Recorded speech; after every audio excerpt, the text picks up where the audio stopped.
الحمد للہ وکفا والصلاة والسلام علی عبادہ الذین اصطفی خصوصاً علی افضلہم محمد صلی اللہ علیہ وسلم. اما بعد فقد قال اللہ تبارک و تعالی کما ورد فی سورۃ النساء. اعوذ باللہ من الشیطان الرجیم. بسم اللہ الرحمن الرحیم. ان الذين يكفرون بالله ورسله ويريدون ان يفرقوا بين الله ورسله ويقولون نؤمن ببعض ونكفر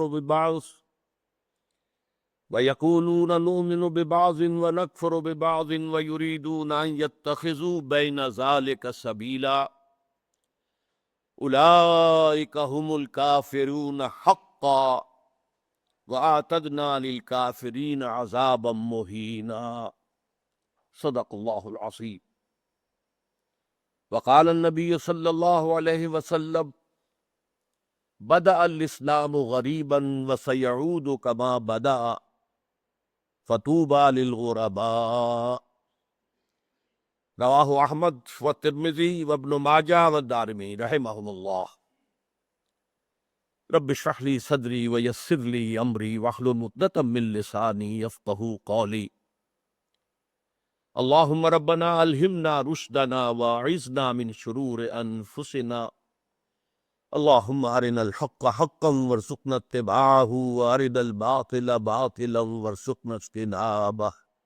آمین یا رب العالمین.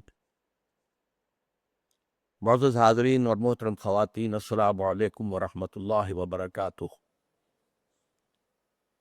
احادیث نبویہ میں علی صاحب الصلاۃ والسلام جس معین شخصیت کا ذکر ہے دجال اکبر کے عنوان سے، ابھی اس کا ظہور تو نہیں ہوا، اگرچہ شاید اب زیادہ دور بھی نہیں ہے، لیکن جیسے کہ انگریزی میں کہتے ہیں coming events cast their shadows before. جو آنے والے واقعات ہوتے ہیں مستقبل میں، ان کے سائے پہلے سے پڑنے شروع ہو جاتے ہیں. تو وہ دجال اکبر کب ظاہر ہوگا، کس شکل میں آئے گا، کہاں سے آئے گا، اس وقت اس سے بحث نہیں.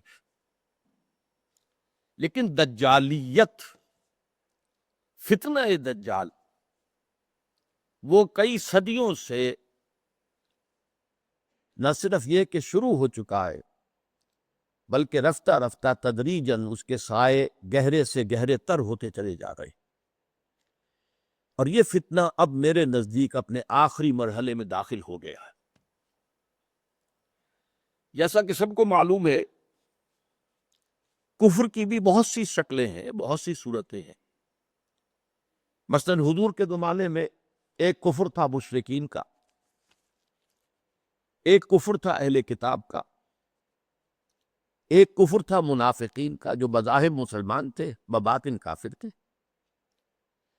اسی طریقے سے شرک کی ہزاروں قسمیں، ہزاروں صورتیں، اس پر بڑی مفصل میری تقاریر موجود ہے، حقیقت و اقسام شرک، اور اس موضوع پر ان کیسٹ سے اتار کر اب یہ سلسلہ مضامین میثاق میں شائع ہو رہا ہے. اسی طریقے سے دجالیت کے بھی بہت سے شیڈز ہیں، بہت سے مراحل ہیں. ان میں جو اس کی ایک خاص صورت ہے کہ جو اس کے آخری مرحلے میں سامنے آ رہی ہے، وہ ہے تفریق بین اللہ والرسل. اللہ اور اس کے رسولوں کے درمیان تفریق کر. اللہ کو مانیں گے لیکن رسول کو نہیں مانیں گے، یا مانیں گے تو اطاعت نہیں کریں گے، اتباع نہیں کریں گے، پیروی نہیں کریں گے. اس کے حوالے سے میں نے آج دو آیتیں تو آپ کو سنائی ہیں سورہ نساء کی، آیت نمبر 150، آیت نمبر 151. ان کا ترجمہ یہ ہے، ان الذین یکفرون باللہ ورسلہ، یقیناً وہ لوگ جو اللہ اور اس کے رسول کا کفر کرتے ہیں، وَيُرِيدُونَ أَن يُفَرِّقُوا بَيْنَ اللَّهِ وَرُسُلِهِ، اور چاہتے ہیں کہ اللہ اس کے رسولوں کے درمیان تفریق پیدا کر دے، جدائی کر دے۔ وَيَقُولُونَ، اور یہ کہتے ہیں، نُؤْمِنُ بِبَعْضٍ وَنَكْفُرُ بِبَعْضٍ، ایک کو ہم مانیں گے، ایک کو نہیں مانیں گے، ایک کا پر ایمان رکھیں گے، ایک کا کفر کریں گے۔ وَيُرِيدُونَ أَن يَتَّخِذُوا بَيْنَ ذَلِكَ سَبِيلًا، اور وہ چاہتے یہ ہیں کہ اس کے بین بین ایک راستہ اختیار کریں۔ اب جو فتویٰ ہے اللہ کا، فرمایا گیا اولئک هم الکافرون حقا، یہ لوگ کٹر کافر، چاہے ایمان باللہ کا دعویٰ کرے، چاہے اللہ کی کتاب پر ایمان کا دعویٰ کرے، لیکن اگر رسول کا انکار ہو، رسول کی اطاعت کا انکار ہو، رسول کے اتباع کا انکار ہو، تو یہ کفر ہے۔ اولئک هم الکافرون حقا، جس میں کسی شک و شبہ کی گنجائش نہیں۔ وَأَعْتَدْنَا لِلْكَافِرِينَ عَذَابًا مُهِينًا، اور ایسے کافروں کے لیے ہم نے بہت عبرتناک، اہانت آمیز، ذلت، ذلیل کن، رسوا کن عذاب تیار کر رکھا ہے۔ اس آیت کے بارے میں عام طور پر لوگوں کی جو رائے ہے، وہ تفریق بین الرسل والانبیاء، اس کی طرف ذہن جاتا ہے، یعنی رسولوں میں سے بعض کو ماننا، بعض کو نہ ماننا، یہ بھی کفر ہے، اور یہ قرآن مجید کے مستقل مضامین میں سے ہے۔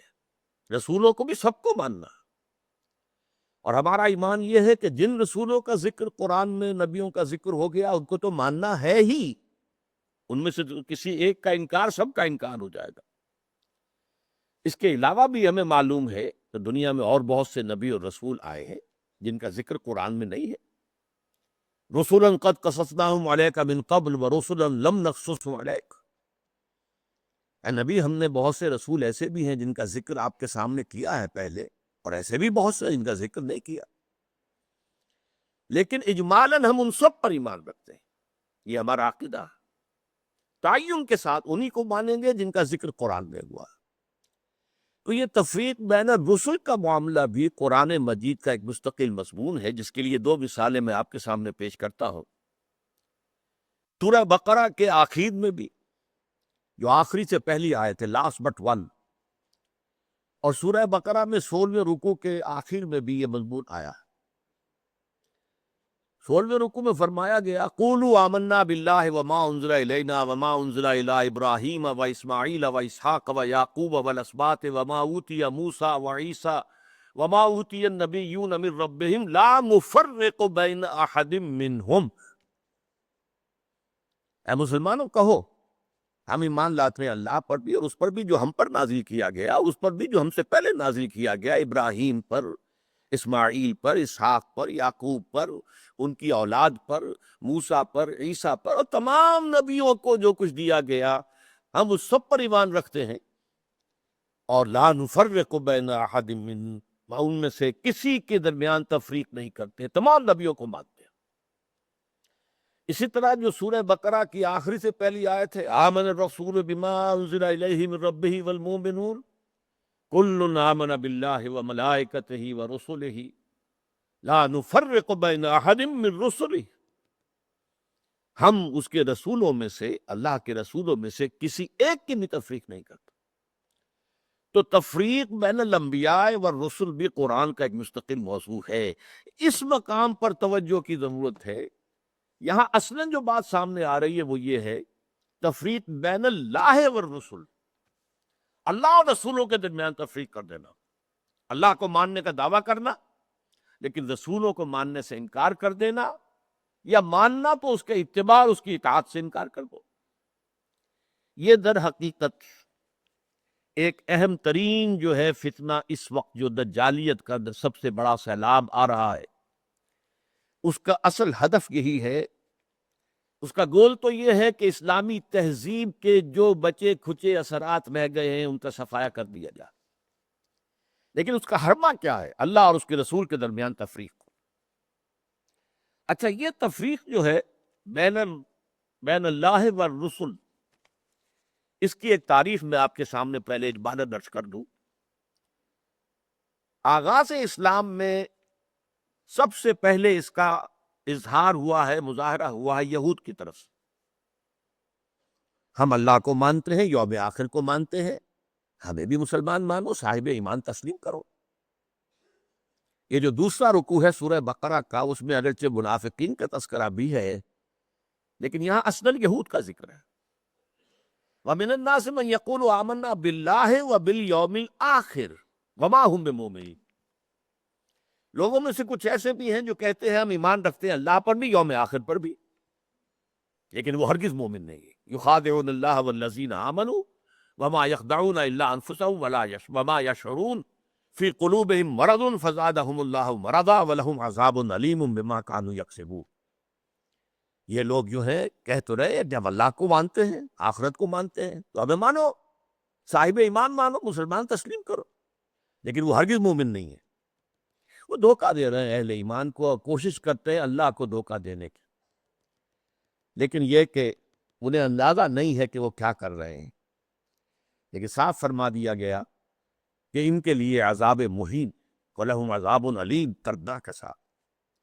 تو یہ یہود کی طرف سے دعوت تھا، اور خاص طور پر جو ابتدائی عہد تھا مدینہ کا، جس میں کہ 16-17 مہینے حضور نے بیت المقدس کی طرف رخ کر کے نماز پڑھی ہے، حضور نے اور صحابہ نے۔ اس وقت خاص طور پر ابھی یہودیوں کے کام کھڑے نہیں ہوئے تھے کہ یہ کوئی نیا دین آ گیا ہے یا یہ کوئی نئی امت کی تاسیس ہو رہی ہے، یہ تو ہمارے ہی قبلے کو کی پیروی کر رہی۔ اسی سے ہمت پا کر ان کو یہ کہنے کا بھی موقع ہوا کہ ہمیں بھی مانو کہ ہم مسلمان ہیں، مومن ہیں، دیکھو اللہ کو مانتے ہیں، آخرت کو مانتے ہیں، اگر ہم محمد کو نہیں مانتے صلی اللہ علیہ وسلم، کون سی بڑی بات۔ بہرحال قرآن مجید نے فتویٰ دے دیا کہ یہ کافر ہے، مومن ہرگز نہیں ہے، دھوکہ دے رہے ہیں۔ ان کے دلوں میں ایک مرض ہے، تکبر ہے۔ کیوں نہیں مان رہے محمد کو صلی اللہ علیہ وسلم؟ تکبر، اور اس کی وجہ سے اللہ نے ان کے تکبر میں، ان کے مرض میں اضافہ کر دیا ہے۔ وَلَهُمْ عَذَابٌ عَلِيمٌ بِمَا كَانُوا يَكْسِبُونَ، اور ان کے لیے دردناک عذاب ہے بسبب اس کے کہ جو جھوٹ وہ بول رہے ہیں۔ نمبر 2 پر منافقین نے جو شکل اختیار کی، وہ پورے زور دے کر کہتے تھے کہ ہم اے محمد آپ پر ایمان رکھتے ہیں،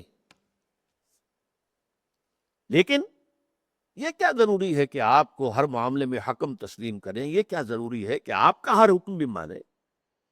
آپ کی رسالت کا کام پورا ہو گیا، آپ نے قرآن لا کر ہمیں اللہ کی کتاب دے دی، اب جو کچھ قرآن میں ہوگا اس کو تو مانیں گے، لیکن یہ کہ آپ کا حکم، آپ کا قول، آپ کا فرمان، آپ کا قانون، یہ کیوں مانیں؟ چنانچہ آپ دیکھیے سورہ منافقون کی پہلی آیت میں سب سے زیادہ شد و بد کے ساتھ وہ ذکر ایمان بالرسول کا کر، اذا جاءک المنافقون قالوا نشہد انک لرسول اللہ۔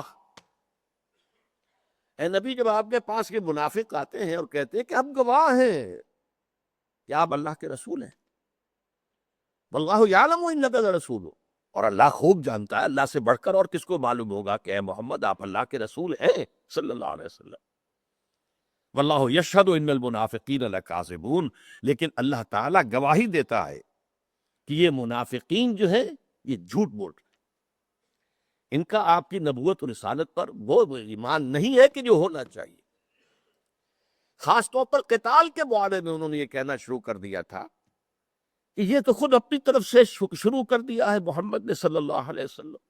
ابھی قرآن میں تو قتال کا ذکر ہی نہیں آیا، اور وہ کہتے تھے کہ کوئی صورت کیوں نہیں اتری؟ یہ جو چھیڑ چھاڑ مکے والوں سے شروع کر دی ہے، یہ جو ان کے قافلوں کا پیچھا کر رہے ہیں، تعاقب کر رہے ہیں، ان کی پولیٹیکل آئسولیشن اور اکنامک بلاکیٹ کے جو اقدامات کیے تو خود کیے انہوں نے، اس کا اللہ کی کتاب سے تو کوئی تعلق نہیں ہے۔ اسی پر سورہ محمد نازل ہوئی ہے صلی اللہ علیہ وسلم، لیکن یہ جو معاملہ ہے اس پر بھی فرما دیا گیا کہ یہ کفر ہے۔ فَلَا وَرَبِّكَ لَا يُؤْمِنُونَ حَتَّىٰ يُحَكِّمُوكَ فِي مَا شَجَرَ بَيْنَهُمْ، تو نہیں اے محمد صلی اللہ علیہ وسلم، آپ کے رب کی قسم، یہ ہرگز مومن نہیں ہوں گے جب تک کہ ہر اس معاملے میں جو ان کے درمیان آئے آپ کو آخری حکم تسلیم نہ کرے، اور اس کے بعد جو فیصلہ آپ کر دیں اس پر یسلموا تسلیما، اس کو تسلیم کریں جیسے کہ تسلیم کرنے کا حق ہے۔ ثم لا یجدوا فی انفسہم حرجا مما قضیت، پھر وہ اپنے سینوں میں تنگی بھی محسوس نہ کریں آپ کے فیصلے پر۔ یعنی مان تو لیا ہے لیکن سینے کے اندر تنگی ہو رہی، بات یہ غلط ہی ہے، یہ خواہ جبرن ماننی پڑ رہی ہے، کیا کریں، مسلمانوں میں اپنے آپ کو شامل کرانا ہی ہے۔ تو فرمایا کہ اگر یہ اپنے سینوں میں بھی تنگی محسوس کریں گے بظاہر اس قول اور آپ کے فیصلے کو تسلیم کرتے ہوئے، تب بھی یہ مومن نہیں۔ فَلَا وَرَبِّكَ لَا يُؤْمِنُونَ حَتَّى يُحَكِّمُوكَ فِيمَا شَجَرَ بَيْنَهُمْ ثُمَّ لَا يَجِدُوا فِي أَنفُسِهِمْ حَرَجًا مِّمَّا قَضَيْتَ وَيُسَلِّمُوا تَسْلِيمًا، یہ صاف فیصلہ ہے قرآن۔ وَمَا أَرْسَلْنَا مِن رَّسُولٍ إِلَّا لِيُطَاعَ بِإِذْنِ اللَّهِ، ہم نے تو رسول جب بھی بھیجا، جو بھی بھیجا، وہ تو اسی لیے بھیجا ہے کہ اس کو اللہ کے حکم سے اس کی اطاعت کی جائے۔ اچھا، میں to cut a long story short, اب میں آ رہا ہوں اس دور پر جب کہ امت مسلمہ، امت محمد صلی اللہ علیہ وسلم کی عمر کا 1000 سال گزر گیا، الف اول ختم ہوا، الف ثانی کا آغاز ہوا۔ اس وقت یہ فتنہ بڑے شد و مد سے ہندوستان میں اٹھا، اکبر اعظم، مغل اعظم، اب تو اس کی جو پکچر ہے وہ بھی پاکستان میں آ گئی ہے، درآمد کر لی گئی ہے، مغل اعظم، اکبر اعظم۔ اس نے جو دین الہی شروع کیا تھا، اسے دین اکبری بھی کہہ دیا جاتا ہے، اکبر سے نسبت کی طرف کی وجہ سے۔ دین الہی اس کا مطلب کیا تھا؟ اللہ کو مانو، باقی رسولوں کے ماننے سے تفرقہ ہوتا، رسولوں کی شریعتیں جدا ہے۔ خود قرآن کہتا ہے سورہ مائدہ میں، وَلِكُلٍّ جَعَلْنَا مِنْهُمْ شِرْعَةً وَمِنْهَاجًا، ہم نے ہر ایک کے لیے ایک شریعت مقرر کی ہے، ایک منہاج مقرر کیا، ایک طرز عمل اور ایک جو منہج ہے وہ معین کیا۔ تو جو فرق لوگوں میں آتا ہے وہ رسالت کی وجہ سے آتا۔ اللہ تو سب کا ایک ہے، وہ تو یہ ہے کہ لوگ مختلف ناموں سے اللہ کو پکارتے ہیں، پرمیشور کہہ لیں، مہادیو کہہ لیں، اور جو بھی آپ چاہیں، پرماتما کہہ لیں، اللہ کہہ لیں، یہ سب سے کیا فرق واقع ہوتا ہے؟ وہ ایک ہی ہے، ایک ہی حقیقت ہے، بس اس کو مانو، اس کو پوجو، اس سے محبت کرو، اس سے لو لگاؤ، اس کا قرب حاصل کرو، باقی ان چیزوں کو چھوڑو، ان کی کوئی حیثیت۔ اس فتنے کے پیچھے اس کی سیاسی حکمت عملی بھی تھی۔ ہندوستان کے حالات کو یقیناً یہ کہ اگرچہ وہ ان پڑھ تھا، بالکل ان پڑھ، لیکن ذہین بہت تھا، اندازہ کر لیا تھا کہ ہندوستان کا اصل مسئلہ یہی مذہبی تفاوت اور فرق ہے، لہذا کوئی شکل ایسی ہو کہ اس تفرقے کو مٹا دیا جائے، اور اس کی شکل یہ شریعت کا اور رسالت کا تصور جو ہے بیچ میں سے نکال دیا جائے، تو اللہ کے اوپر، اللہ کو رام کہہ لو، رحمان کہہ لو، کیا فرق واقع ہوتا ہے؟ اس سے یہ ہے کہ یکجہتی پیدا ہو جائے گی۔ ہندو عورتوں سے شادی کی، یہاں تک کہ اس کا جانشین جہانگیر سلیم شہزادہ، وہ بھی ایک ہندو، اجودھا بائی جو ہے اس کے بدن سے پیدا ہوا، ہندوؤں سے شادیاں کی، کئی جو تھے اس کی رانیاں تھیں، تلک بھی لگا لیتا تھا، بتوں کو بھی پوجا کر لیتا تھا، ڈنڈوت کر دیتا تھا، ہر رانی کے ہاں موجود ہے بت، وہاں گیا تو وہاں بھی اس نے سجدہ کر دیا، یا کم سے کم سر جھکا لیا، ہاتھ جوڑ کے کھڑا ہو گئے۔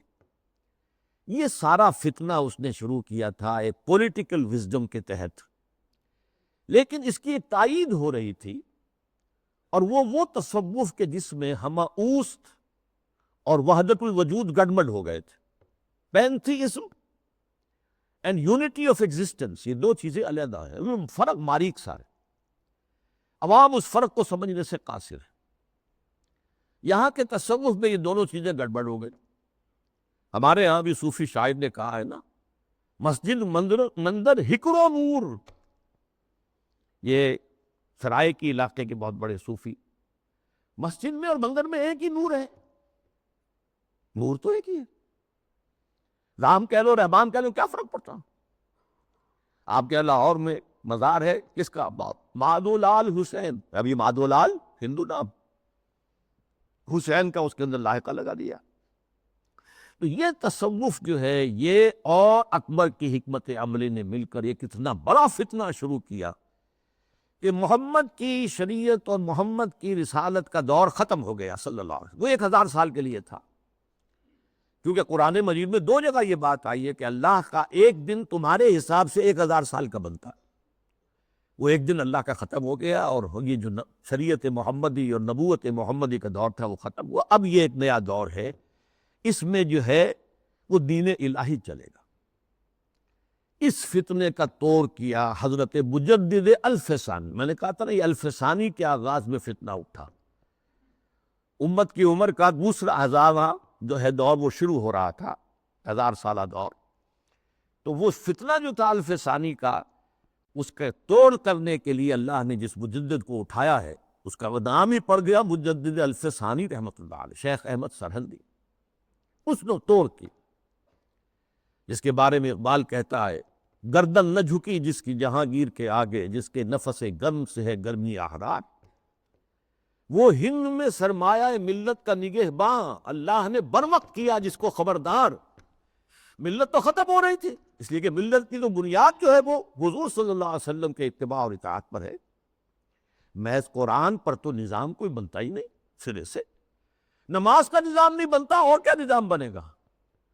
نماز کا نظام کہاں بنے گا قرآن پر؟ تاکیدی حکم ہے نماز قائم کرو، نماز قائم کرو، نماز قائم کرو. وہ 5 نمازوں کا ذکر کہاں ہے؟ یہ ان رکعتوں کا ذکر کہاں ہے کہ فجر کی 2 ہے فرض جو رکعتیں ہیں، اور ظہر اور عصر کی 4 ہیں، مغرب کی 3 ہیں، عشاء کی پھر 4. کہاں ہے؟ قرآن میں تو کہیں نہیں. اس لیے نظام اگر بنتا ہے، یہاں تک کہ نماز کا نظام بھی وہ سنت سے بنتا ہے. ملت بنتی ہے تو سنت سے بنتی ہے. بمصطفیٰ پر ساخی شرا کے دی ہماوست، اگر بہون رسیدی تمام بولا بیست. اپنے آپ کو مصطفیٰ صلی اللہ علیہ وسلم کے قدموں تک پہنچا دو کہ دین تو نام ہی ان کا ہے. بہت صحیح بات. اگر ان تک تمہاری رسائی نہ ہوئی تو سب مقبولہ بھی ہے. یہی فتنہ پھر 19ویں صدی میں سامنے آیا ہے. اب یہ ایک ہندو کے ذریعے سے آیا. راجہ رام موہن رائے بہت بڑا عالم تھا، فارسی کا، عربی کا، اردو کا. ہندی تو اس کی زبان تھی. اور ہندوؤں میں جو احیاء ہوا ہے ان کا قومی سطح پر، وہ جن اشخاص کا مرہون منت ہے ان میں بہت بڑے مقام پر راجہ رام موہن رائے ہے. اور یہ موحد تھا، موحد کامل. چنانچہ انگریز جب آ چکے، آپ کو معلوم ہے 18ویں صدی میں آ گیا تھا انگریز. جنگ پلاسی کے بعد سے بنگال پر اس کا قبضہ ہو چکا تھا. اس کے بعد رفتہ رفتہ وہ سیلاب آگے آ رہا تھا. کلکتے ہی میں انہوں نے پہلا پریس قائم کیا، پہلا کالج قائم کیا. انجیلیں اردو میں ترجمہ کر کے، مقامی زبانوں میں ترجمہ کر کر کے لاکھوں کی تعداد میں پھیلا دی. اس فتنے میں مسلمان جو نہیں بہے اس کے ایک اور بھی اسباب ہیں اللہ کے فضل و کرم سے، لیکن ایک بہت بڑا ذریعہ راجہ رام موہن رائے بنا. آئینہ تسلیم کے نام، آئینہ تسلیس کے نام سے اس نے کتاب لکھی جس میں توحید کا اس بات کی مسلمانوں کی طرف سے دفاع کی. لیکن اس شخص نے بھی وہی دین الہی کی طرح کہ یہ تفرقہ جو ہے مسلمان اور ہندوؤں کے مابین، اس کو دور کرنے کی ایک ہی شکل ہے، اور وہ یہ ہے کہ ان کے اندر اتحاد پیدا کیا جائے خدا کے نام پر. چنانچہ اس نے ایک خاص مجلس قائم کی، ایک خاص اس کا فرقہ بن گیا برہمو سماج. برہما کہتے ہیں خدا کو، برہمو سماج. یعنی جس طرح دین الہی اسی طرح برہمو سماج. وہ یہ ہے کہ ایک برہما کو مان لو، بس خدا کو مان لو، جو تم اللہ کہہ لو، ہم اسے پرمیشور کہہ لیں، برہما کہہ لیں، جو چاہیں کہہ لیں. لیکن یہ ہے کہ باقی چیزیں جو ہیں ان کو ذرا پسے پش ڈال دو، ان کی اہمیت کم کر دو. تو برہمو سماج جو ہے اس نے پیدا کیا. اس کا انتقال 1833 میں ہوا تھا. اس کو پھر 20ویں صدی میں تازہ کیا ہے گاندھی نے متحدہ قومیت کے لیے. اس کی بھی ایک سیاسی بصیرت تھی. انگریز کی غلامی سے نجات پانے کی کوئی صورت نہیں ہے جب تک کہ مسلمان اور ہندو متفق نہ ہو، متحد نہ ہو. اور ان کے اتحاد میں جو چیز حائل ہے وہ شریعت ہے، قانون ہے، تہذیب ہے مسلمانوں کی. تو جب تک ان کو گڈمڈ کر کے ایک ہاون دستے میں ڈال کر کوٹ کر پیس کر ایک نہ بنا دیا جائے، تب تک یہ متحد نہیں ہو سکتے. اور جب تک یہ متحد نہیں ہوں گے آزادی نہیں ہو سکتی. اسی کی وجہ ہے کہ اس کی پرارتھنا جو ہوتی تھی صبح ہی صبح اس میں گیتا بھی پڑھی جاتی تھی، قرآن کی تلاوت بھی ہوتی تھی، گرو گرنتھ کو بھی پڑھ کے سنایا جاتا تھا، تاکہ معلوم ہو یہ سب ایک ہے بھائی، اس میں کیا فرق واقع ہوتا۔ یہ فتنہ اس شد و مت سے اٹھا تھا، متحدہ قومیت، علماء کی کتنی بڑی تعداد تھی جو کہ مولانا حسین احمد مدنی رحمۃ اللہ علیہ کی سرکردگی میں اس متحدہ قومیت کی قائل ہو گئی، اور مان لیا انہوں نے کہ آج کل تو دنیا میں قومیں جو ہیں وطن کی بنیاد پر بنتی، وطنیت۔ مولانا ابوالکلام آزاد بھی اس فتنے کا شکار ہوئے۔ اس فتنے کا توڑ کیا ہے جس شخص کو خصوصی نسبت تھی مجدد الفسانی سے رحمت اللہ علیہ، یعنی علامہ اقبال، کہ مسلمانوں کی قومیت کی بنیاد وطن نہیں ہے، مذہب ہے، اور مذہب جو ہے وہ نام ہے محمد صلی اللہ علیہ وسلم کے اطاعت اور اتباع۔ وطنیت کے بارے میں جو کچھ انہوں نے کہا، اس دور میں اور ہے، جام اور ہے، جم اور، ساقی نے بنا کی روش لطف و ستم اور، تہذیب کے آزر نے ترشوائے صنم اور، مسلم نے بھی تعمیر کیا اپنا حرم اور، ان تازہ خداؤں میں بڑا سب سے وطن ہے، جو پیرہن اس کا ہے وہ مذہب کا کفن ہے۔ یہ وہی بات جو مجدد الفسانی نے کہی تھی، اسی بات کو علامہ اقبال نے کہا ہے، اور ان کی بڑی گہری باہمی نسبت ہے۔ چوتھے نمبر پر پھر جب انگریز کا یہاں پر پورا تسلط ہو گیا 1857 کے بعد، تو فتنہ انکار حدیث پیدا ہوا، سنت رسول کا استخفاف۔ یہ چونکہ مغرب سے درآمد شدہ فلسفہ اور نظریات اور مغرب سے درآمد شدہ سائنس کے زیر اثر تھا، لہذا یہ فتنہ پورے عالم اسلام میں ہوا۔ اگرچہ اس کے مرکز دو بنے ہیں، ایک ہندوستان اور دوسرے مصر۔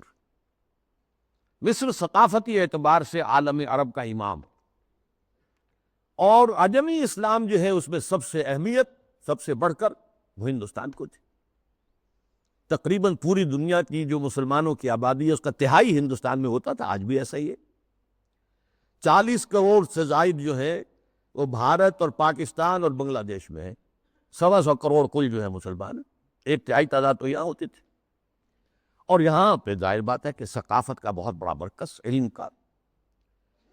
اس میں جو آغاز ہوا سر سید احمد خان سر خیل، اس کے بعد یہ کہ یہاں بھی علماء، اور علماء بھی جو اہل حدیث تھے، وہ اس کا شکار ہوئے۔ مولانا عبداللہ چکڑالی، چکڑالہ، یہ چکوال کے قریب ہے، وہاں کے بہت بڑے عالم اہل حدیث، وہ اسی فتنہ انکار حدیث میں مبتلا ہوئے، پھیلایا انہوں نے بڑے پیمانے۔ اسی طرح مولانا اسلم جراج پوری یو پی کے، انہوں نے اس فتنے کو بڑھایا، وہ بھی اہل حدیث سے مسلکن۔ اسی طریقے سے مولانا تمنا عبادی، نیاز فتح پوری، بہت عمدہ مضمون نگار، انشا پرداس۔ غلام جیلانی برق، اگرچہ اس کی آخر میں ہدایت ہو گئی، لیکن سب سے بڑھ کر یہ فتنہ جس شخص سے پھیلا ہے وہ غلام احمد پرویز۔ اس کا لکھنے کا اسلوب بھی بڑا اچھا تھا، دلکش تھا، تقریر کا اسلوب بھی بہت اچھا تھا اور دلکش تھا۔ اور یہ جان لیجئے فتنہ وہی شخص برپا کر سکتا ہے جس میں صلاحیت ہوتی ہے۔ عام آدمی کیا فتنہ برپا کرے گا، اور کرے گا تو پھیلائے گا کس سے؟ تحریر و تقریر سے فتنہ جو ہے وہ پھیلتا ہے، پروان چڑھتا ہے، اور ان دونوں چیزوں پر اس شخص کو بڑی دسترس حاصل تھے۔ دیکھیے یہ دو غلام احمد پنجاب نے پیدا کیے۔ غلام احمد قادیانی، اس نے ختم نبوت کی مہر توڑ دی، اجرائے وحی، اجرائے نبوت، نبوت کا دعویٰ کر دیا۔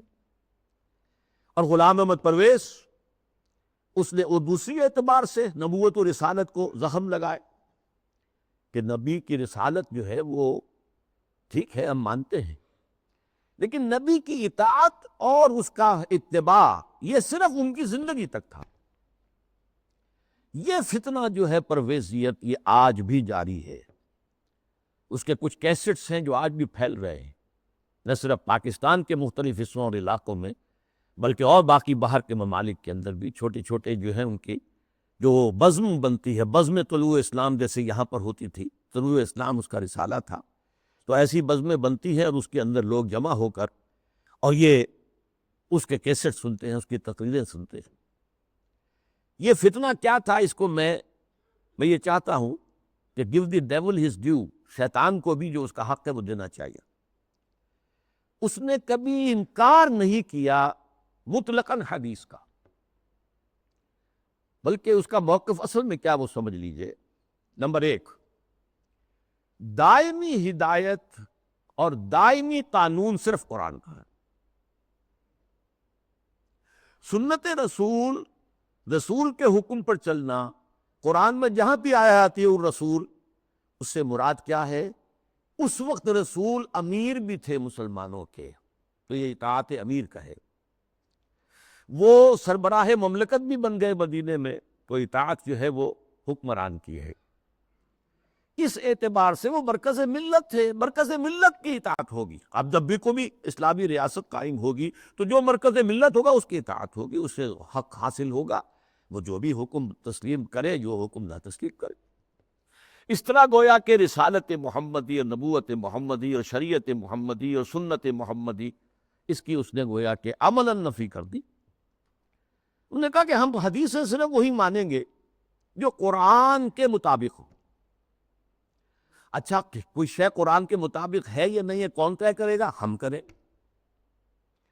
قرآن کی تشریح اور تعبیر اور تفسیر اگر سنت سے آزاد ہو کر کی جائے تو ظاہر بات ہے قرآن کو موم کی ناک بنایا جا سکتا ہے، ادھر بول دے ادھر بول دے، جو چاہے تعبیر کر لے۔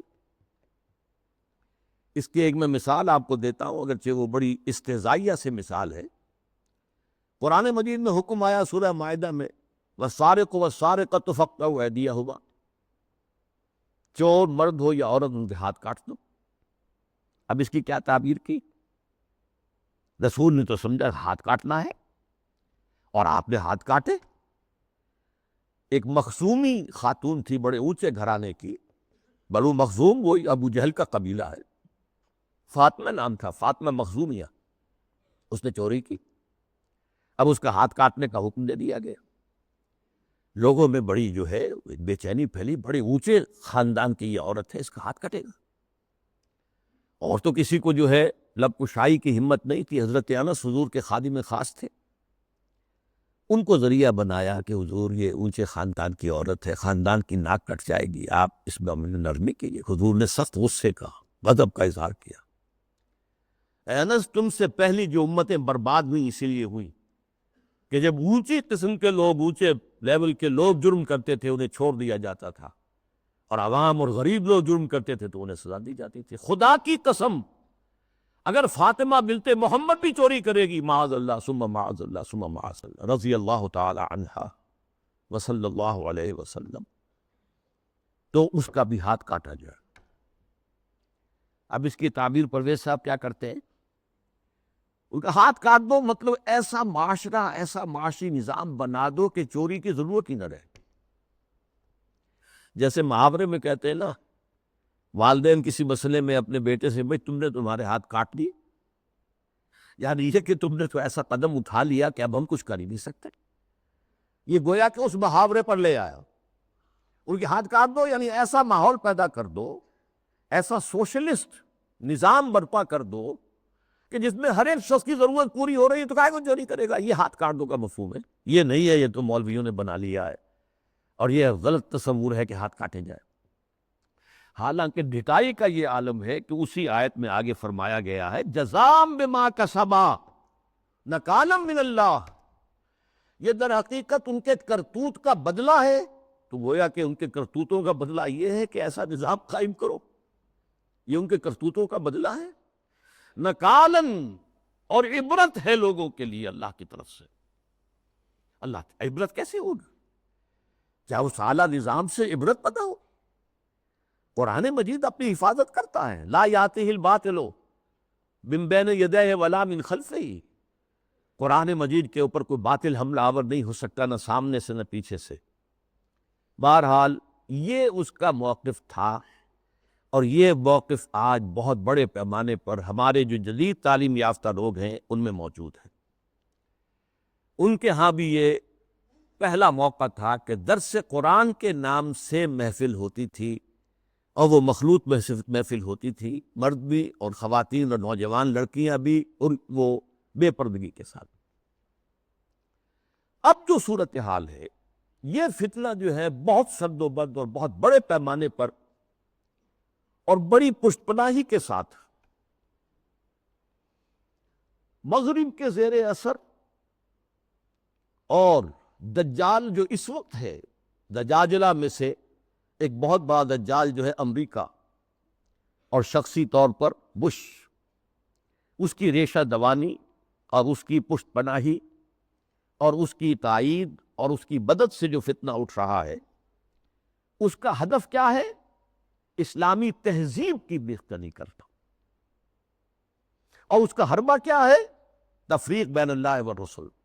اللہ کو مانو، قرآن کو مانو، اور اس کی من مانی تعبیر کرو، رسولوں کو چھوڑو، رسول کی بات کو چھوڑو۔ وہ تھے تو اپنے وقت کے لیے تھے، ایک وقتی کلچر انہوں نے پیدا کر دیا تھا، ایک وقتی نظام پیدا کر دیا تھا، وہ لوگوں کی اس وقت کی ذہنی سطح کے مطابق تھا، اس وقت کے ماحول کے مطابق تھا، یہ کوئی مستقل اور دائمی شے نہیں۔ حربہ یہ ہے۔ اس ضمن میں اب میں ذرا تھوڑا سا تاریخی پس منظر بیان کروں۔ دیکھیے، اس وقت جو ہے شیطان لعین اور اس کے سب سے بڑے ایجنٹ کے ذریعے سے دجالیت جو مرحلہ وار آگے بڑھی ہے، اس موضوع پر میں تقریر اسی جگہ پر کر چکا ہوں 22 فروری 2004 کو، 2.25 سال پہلے، موجودہ عالمی حالات میں اسلام کا مستقبل کے عنوان سے۔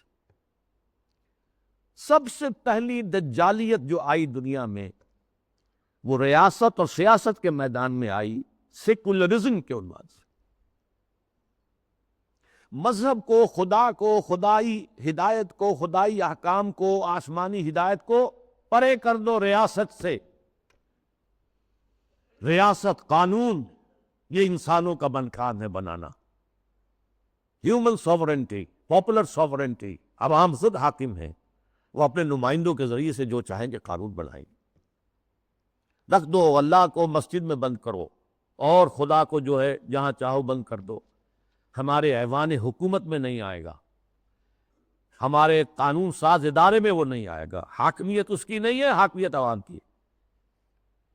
یہ دجالیت کا یہ سب سے بڑا وار، سب سے پہلا چیز ہی سب سے اہم بھی ہوتی ہے، اور یہ گلوبل ہو چکی پوری دنیا۔ واقعہ یہ ہے کہ اللہ کے خلاف، خدا کے خلاف اس سے بڑی بغاوت آج تک نہیں ہے۔ اس سے پہلے کیا ہوتا تھا؟ ایک بڑے خدا کو ماننے کے ساتھ چھوٹے چھوٹے خدا بھی مان لیے، بس شرک ہوتا تھا۔ لیکن خدا کو اس طرح انسانی معاملات، اور خاص طور پر ظاہر بات ہے ریاست اور سیاست اور قانون، یہی تو سب سے بڑی چیزیں ہوتی، ان سے بے دخل کر دینا خدا کا، یہ اس دور میں ہوا۔ نمبر 2 دور آیا معیشت کا۔ معیشت کی بنیاد انٹرسٹ بیسڈ کیپٹلزم پر کر کے، آسمانی شریعتوں کے نزدیک سب سے بڑا گناہ جو ہے عمل میں، وہ سود ہے۔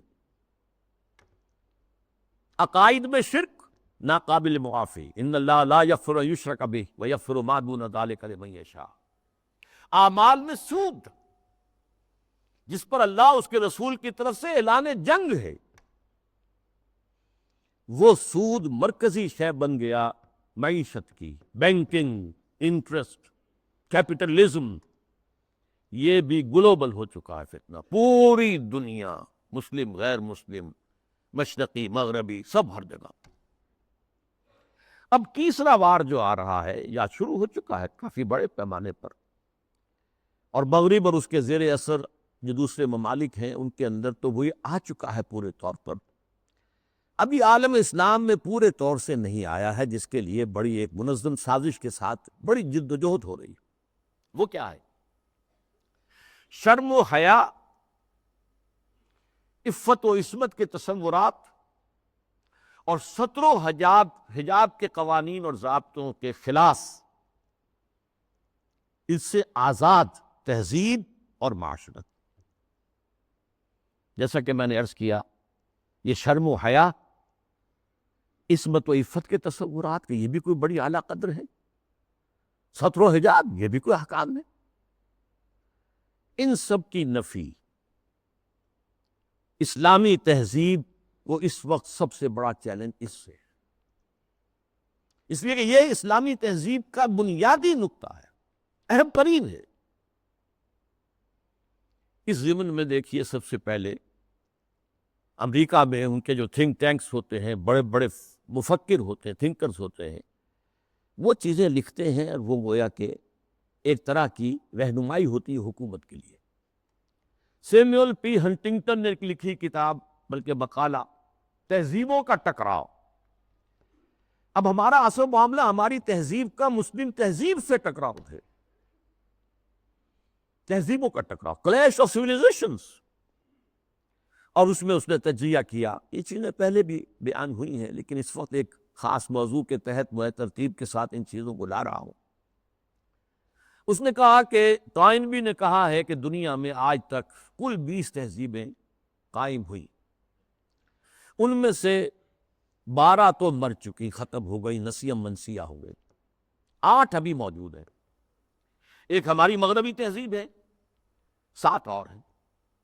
ان 7 میں سے بھی 5 تو ایسی ہیں جنہیں ہم آسانی سے ایسیمیلیٹ کر سکتے ہیں۔ انڈین سویلائزیشن آسانی سے ایسیمیلیٹ ہو گئی، وہی کلچر، وہی تہذیب، وہی بے پردگی، وہی اوریانی پہلے بھی تھی اب بھی آ گئی، وہی ناچ گانا وہ پہلے بھی تھا اب اور زیادہ ہو گیا، لہذا تہذیبی ٹکراؤ وہاں تو ہے ہی نہیں۔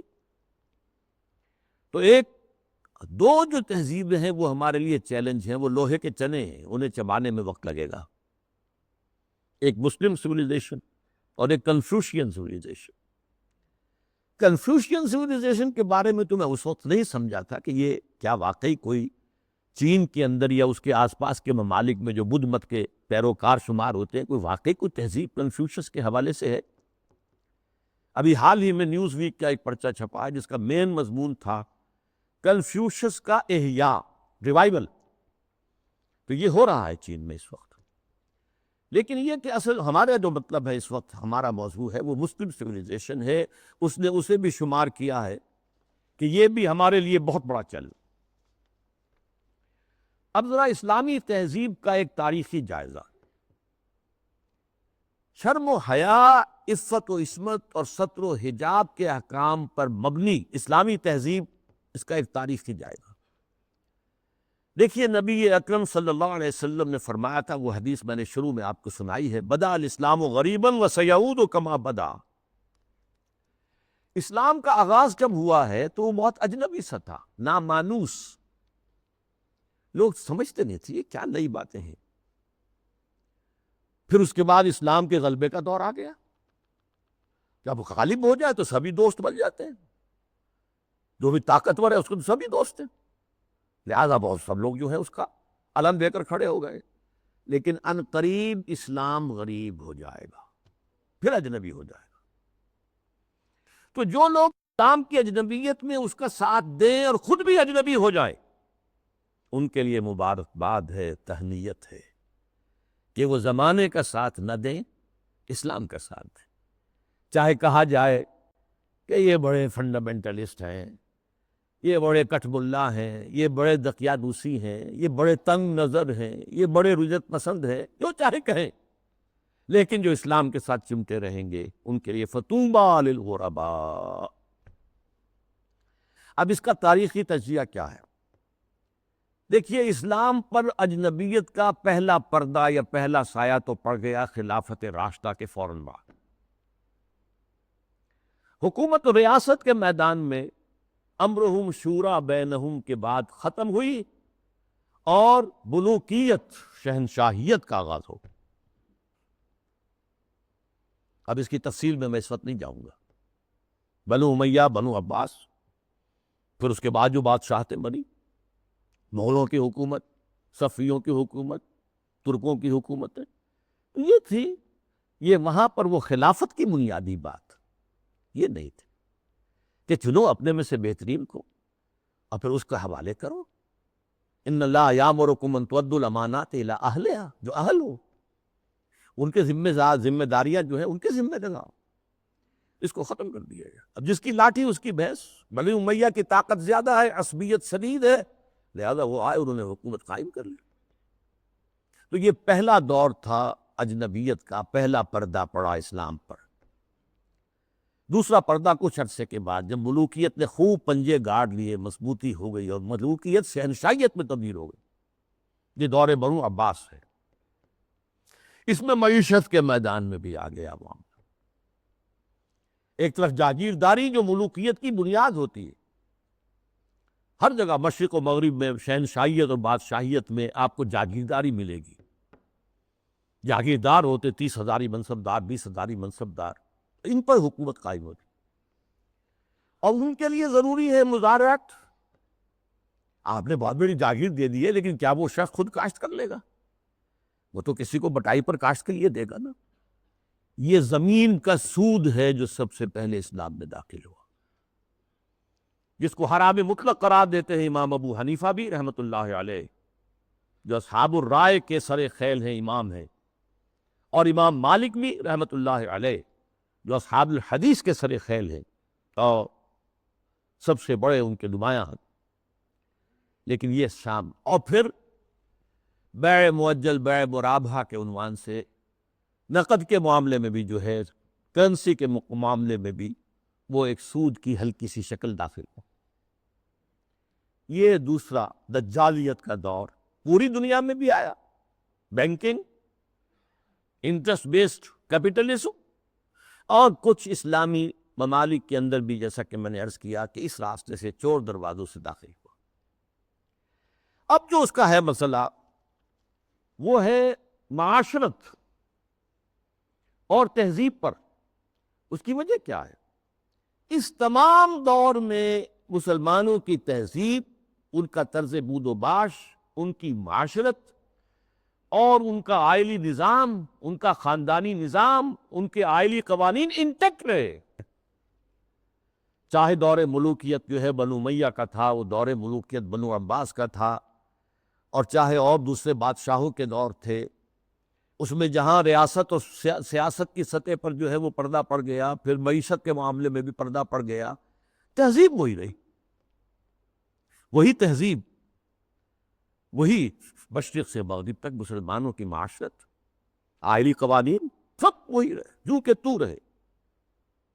مسلم کلچر وجود میں آیا، چنانچہ مسلم آرکیٹیکچر وجود میں آیا۔ یہ مورش آرکیٹیکچر جو ہے دنیا میں مشہور ہوا، اسپین کے اندر خاص طور پر مکان بنانے کا ایک خاص انداز، زنان خانہ علیحدہ ہے، مردانہ علیحدہ ہے، پہلے مردانہ ہے، پھر اس کے بعد ڈیوری آئے گی اور زنانہ جو ہے وہ حصہ شروع ہوگا۔ باہر سے جو آئے گا وہ یہاں بیٹھے گا، مردانے میں قیام کرے گا، زنان خانے کے اندر جو ہے وہ تو صرف محرم جائیں گے اور کوئی نہیں جا سکتا۔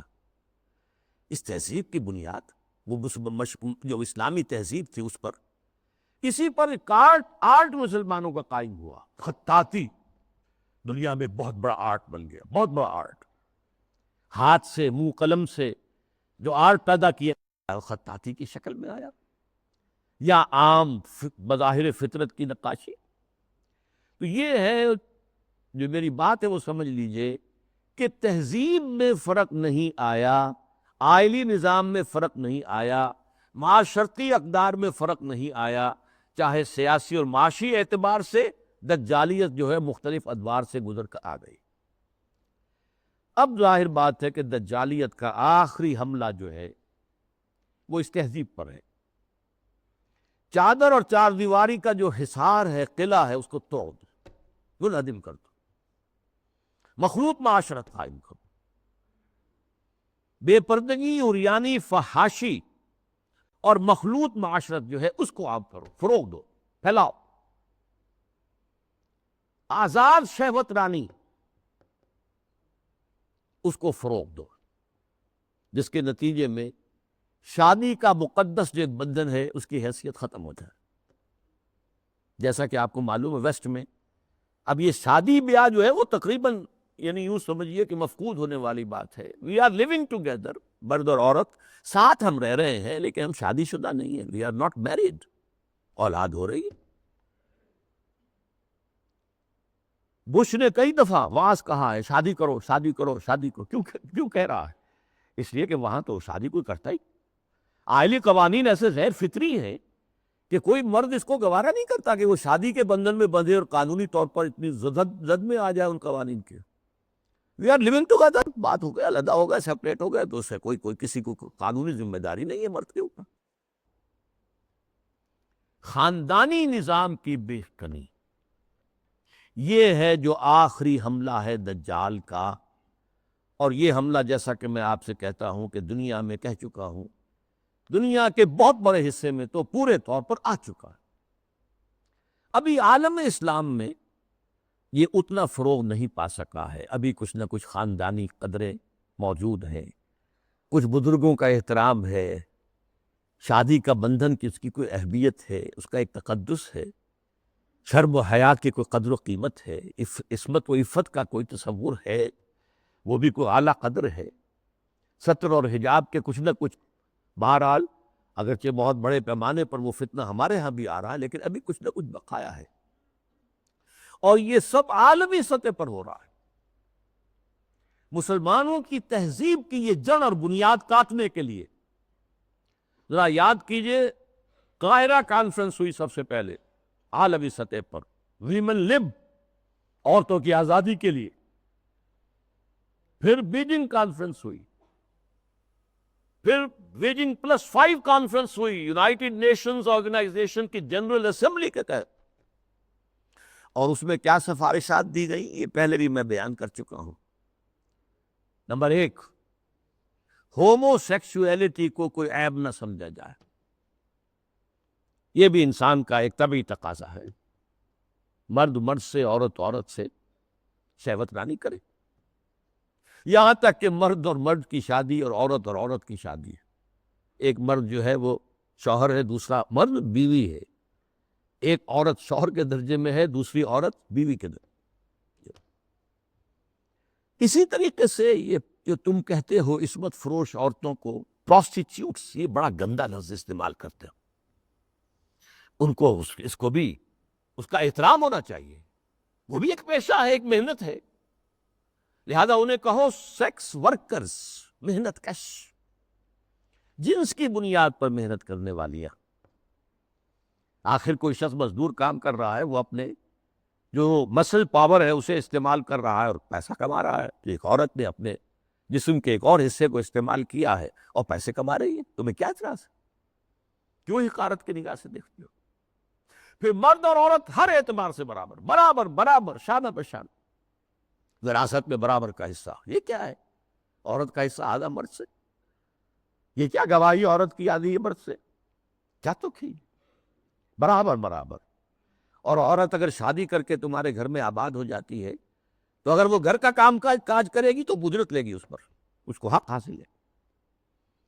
اور اسی طریقے سے اگر وہ پریگننسی کی مصیبت جھیلتی ہے اور چائلڈ برتھ کی تکلیف اس پر بھی اجرت طلب کر سکتی ہے شوہر سے۔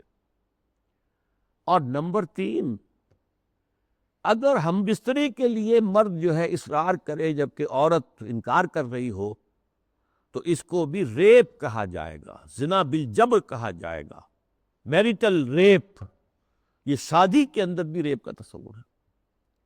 یہ ہیں وہ چیزیں جو آج عالمی سطح پر بے پردگی، فحاشی، یہ تو یوں سمجھیے کہ اب بڑی پیچھے رہ گئی باتیں، جو میں نے باتیں آپ کو بتائی ہیں یہ یونائٹڈ نیشنز کی جنرل اسمبلی کی سفارشات میں شامل۔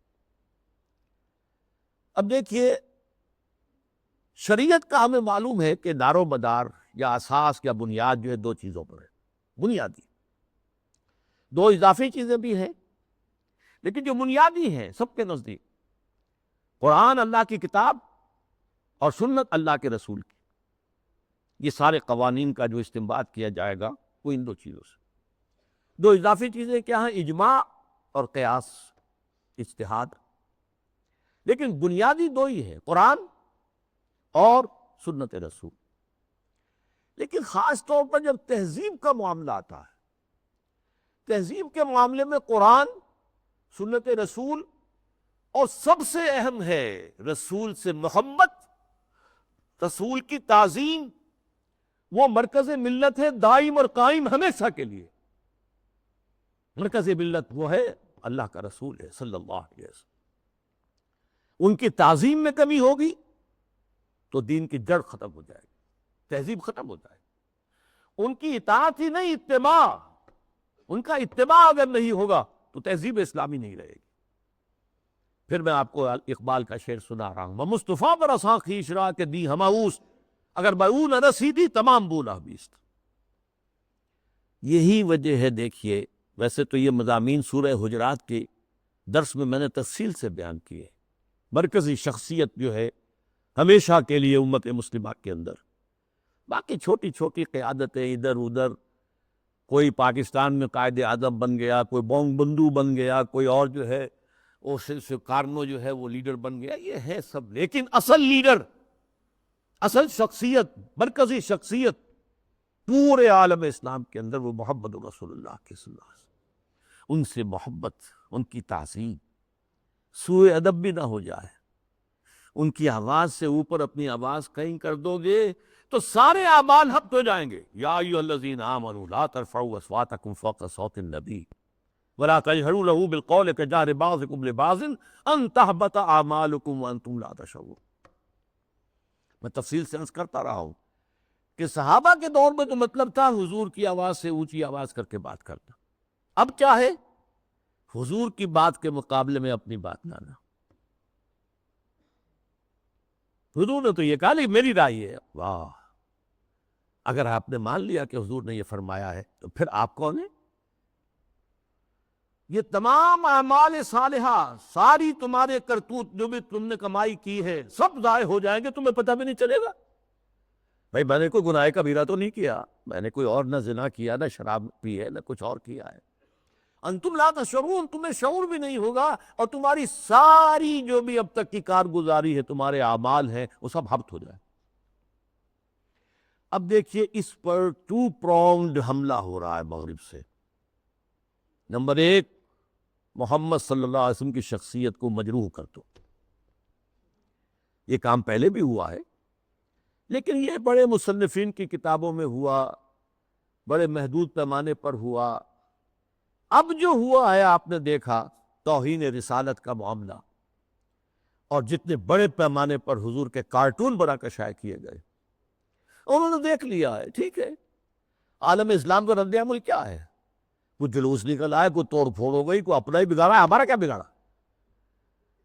اس اعتبار سے غور طلب بات یہ ہے، ایک بار جو ہے کاری کیا ہے انہوں نے، اور دیکھ لیا کہ ہے کوئی تھوڑے سے لوگ ہیں، کوئی دقیانوسی ہیں، کوئی جذباتی ہیں، ویسے بھی وہ لوگ عام طور پر ان پڑھ ہیں یا مولوی ملاٹے ہیں، بس ان کا اثر انہوں نے قبول کیا ہے۔ کسی حکومت نے کوئی قدم اٹھایا؟ حضور کی شخصیت کو بس کر، اس کا ایک بہت بڑا مظاہرہ یورپ کے کتنے اخبارات نے وہ شائع کر دیا، اور کسی طرح سے کوئی معذرت نہیں۔ اور دوسرا معاملہ یہی ہے کہ حدیث کا استخفاف کرو، اور سنت رسول جو ہے وہ اس کی حجیت کو ختم کرتا۔ اب دیکھیے اس پر جو ہے تفریق بین اللہ والرسل، اس کی پشت پر پورا عالم مغرب ہے، یہودی بھی، عیسائی بھی، اور سب سے بڑھ کر عالمی میڈیا، اس سے بھی بڑھ کر civil supreme power in earth, the United States of America, وہ اس کی پشت پر ارب ہاں ارب ڈالر خرچ کیے جا رہے ہیں این جی اوز پر، اور ان این جی اوز کا کام کیا ہے؟ مسلم تہذیب کی بیخ کا نہیں۔ یہ جو ہنٹنگٹن نے کہا ہے کہ یہ ذرا لوہے کا چنا ہے، اس کو چبانے کے لیے ذرا لوہے والے دانت ہی چاہیے، ان الحدید بالحدید یفلح، لوہے کو تو لوہا ہی کاٹ سکتا ہے۔ نظام تعلیم کے اندر بنیادی تبدیلیاں کر دی گئی۔ پھر آغا خان فاؤنڈیشن کو امتحانات اور نصاب وغیرہ کا معاملہ ان کے حوالے کر دیا۔ یہ سارا کیا ہے؟ یہ امریکہ اور دوسری طرف عالم اسلام میں جو اس کے پٹھو بیٹھے ہوئے حکمران، پوڈلز، روشن خیالی کے نام سے اور اعتدال پسندی کے نام سے جو پرچار ہو رہا ہے، جو ایوان صدر سے پرچار ہوتا ہے، حکومت کی سطحوں پر، مختلف سطحوں پر پرچار ہو رہا ہے، اور سب سے زیادہ یہ کہ اب میڈیا کے اوپر جو پرچار ہو رہا ہے، اور میڈیا کی جو پہنچ ہے، اس کا آپ اندازہ کیجیے۔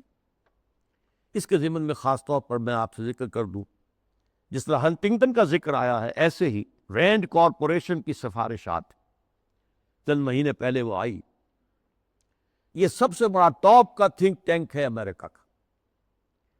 اس نے تجزیہ کیا ہے، اپنے لوگوں کو بتایا، اپنی حکومت کو بتایا ہے کہ مسلمان سب ایک جیسے نہیں ہیں، مسلمان چار طرح کے ہیں. نمبر ایک ہے فنڈامنٹلسٹ، جو اسلام کو صرف ایک مذہب نہیں سمجھتے بلکہ ایک سیاسی، معاشی اور سماجی نظام بھی سمجھتے. ان سے تو ہماری جنگ ہے، ان سے ہماری دشمنی ہے، انہیں ہر قیمت پر ختم کرنا ہی کرنا ہے. یہ فنڈامنٹلسٹ. نمبر دو پر ٹریڈیشنلسٹ ہے، روایت پسند علماء. ان کے مدرسے ہیں، قال اللہ قال رسول ہے، انہیں نظام سے کوئی بحث نہیں ہوتی. تو یہ فی نفس ہی تو یہ کوئی خطرناک نہیں ہے، لیکن اگر کہیں یہ فنڈامنٹلسٹ کے ساتھ مل جائے تو بہت خطرناک ہے. اس کی وجہ کیا ہے کہ انہیں جو ایکسپوژر حاصل ہوتا ہے، ہر جمعے کو لوگ آ رہے ہیں کھچے ہوئے، کچے دھاگے سے بندھے ہوئے آ رہے ہیں، اور وہاں پر ان کو جلسہ مل گیا، گفتگو ہو رہی ہے. کوئی اور جماعت جو ہے، کوئی سیاسی جماعت چھوٹا سا جلسہ بھی کرے گی تو کتنے کھکیڑ بول لے گی، پوسٹر شائع کرے گی، کوئی ڈڈورا پیٹے گی، کچھ اور کرے گی، اشتہار اخبارات میں دے گی. یہاں جو ہے کہ خود بخود ہو رہا ہے، کچے دھاگے سے بندھے آئے گے سرکار میں. اور اکثر مسلمان آتے ہیں تو نہا دھو کر اچھے کپڑے پہن کر آتے ہیں تاکہ ایک اچھے ماحول میں خوشبو لگا کر آؤ، تاکہ اچھا ماحول ہو، پسینے کی بدبوؤں سے طبیعتیں منغص نہ ہو جائیں. تو یہ ٹریڈیشنلسٹ جو ہے ان کا ایکسپوژر بہت بڑا ہے. اگر یہ فنڈامنٹل کے ساتھ مل جائے تو بہت خطرناک ہے. پھر انہوں نے اس پر مشورہ بھی دیا، ان کو ان کے باہمی مسلکانہ اور مذہبانہ جو اختلافات ہیں ان کے اندر لگائے رکھو، بھڑکاؤ ان کو تاکہ اور ادھر ادھر نہ دیکھ سکے. تیسرے نمبر پر اس نے کہا کہ ماڈرنسٹ ہے، ایسے دانشور ہیں کہ جو اسلام کی تعبیر ایسی کر رہے ہیں، اسلامی تہذیب کی، کہ جو ہماری تہذیب کے ساتھ کمپیٹیبل ہے، جڑ جاتی ہے، مل جاتی ہے. وہ ہماری تہذیب کے لیے کوئی چیلنج نہیں رہتی وہ تعبیر. یہ جو ماڈرنسٹ دانشور ہیں، ان کی ضرورت ہے کہ ان کو سپورٹ کیا جائے، ان کی مدد کی جائے، اور خاص طور پر الیکٹرانک میڈیا میں ان کو ایکسپوژر دیا جائے. یہ نوٹ کیجئے، یہ ساری چیزیں جو ہو رہی ہیں، ڈانڈے کہاں مل رہے ہیں، کہاں سے آ رہی ہیں ہدایات، کس کی طرف سے پالیسی لائنز جو ہے فکس کی گئی ہیں. میڈیا پر ان کو ایکسپوژر دیا جائے، اس لیے کہ ظاہر بات ہے مسجد میں تو کوئی ان کی بات سنے گا نہیں، کون کھڑا ہونے دے گا ان کو ممبر پر. لہذا ان کے لیے ذریعہ جو ہے اس سے کہیں زیادہ وسیع اب ذریعہ ہمارے پاس میڈیا کا ہے، اس پر ایکسپوژر دو. چوتھے انہوں نے کہا کہ مسلمانوں میں بھی بڑی تعداد ہے جو خالص سیکولر ہو چکے ہیں، وہ تو ہمارے ہیں ہی ہیں. وہ سمجھتے ہیں کہ یہ نماز روزہ ہے تو بس انفرادی مسئلہ ہے، کوئی کرے نہ کرے، لیکن یہ ہے کہ اس کا ریاست سے، حکومت سے، قانون سے، تہذیب سے، تمدن سے کوئی راستہ نہیں. یہ چار کیٹیگریز میں سے یہ 2+2 ہو گئے. ماڈرنسٹ اور سیکولرسٹ تو ہمارے ساتھی ہیں، اور یہ فنڈامنٹلسٹ اور ٹریڈیشنلسٹ انہیں ٹیکل کرنا پڑے گا. سب سے بڑھ کر فنڈامنٹلسٹ کو، جو اسلام کو ایک نظام سمجھتے ہیں، سیاسی، معاشی، معاشرتی نظام. اور اس کے بعد یہ کہ یہ جو ٹریڈیشنلسٹ ہیں جن کا کہ اثر و رسوخ عوام کے اندر ہے، تو ان کو جو ہے اپنے باہمی اختلافات میں الجھائے رکھا جائے. اب میں چند مثالیں آپ کے سامنے پیش کر رہا ہوں اس کے جو مظاہر ہیں. ظاہر بات ہے کہ وہ تو مثالیں تو بے شمار ہو سکتی ہیں، لیکن اس وقت میں چند مثالیں دوں. وہ دیکھ کر چند چاول بتا دیتے ہیں کہ دیکھ کا کیا حال ہے. ہمارے ہاں کے ایک بڑے ابھرتے ہوئے دانشور ہیں، انہیں اب مقام حاصل ہو گیا ہے، میڈیا میں بھی، سرکاری معاملات میں بھی، کونسل آف اسلامک آئیڈیالوجی میں. اور اسی طرح کے ایک اور دانشور ہیں کہ جنہیں بٹھا دیا گیا ہے سپریم کورٹ کے شریعت اپیلیٹ بینچ میں، وغیرہ وغیرہ. بہرحال وہ جو دانشور ہیں جن کا میں نے پہلے ذکر کیا، ان کی ایک بات سامنے آئی، یہ پردہ وردہ اسلام میں نہیں ہے، یہ کوئی مستقل حکم نہیں ہے، یہ تو ایک خاص زمانے کا کلچر تھا، کلچر ہے صرف، اس سے زیادہ اس کی کوئی اہمیت نہیں.